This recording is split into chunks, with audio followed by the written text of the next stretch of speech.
बाज़-औक़ात किसी शख्स की मोहब्बत हमारे दिल को थका देती है।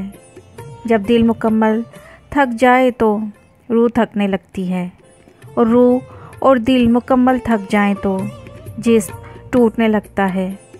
बुखार हमारे जिस्म के साथ साथ रूह को भी बीमार कर देता है। कोई कहता है इलाज कराओ, कोई कहता है दम करवा लो, कोई कहता है दुआ करा लो।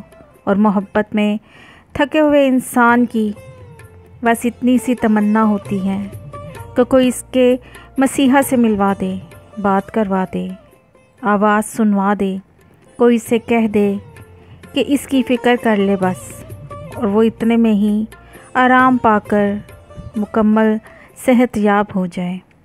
मनपसंद शख्स की कमी पूरी दुनिया के लोग मिलकर भी पूरी नहीं कर सकते।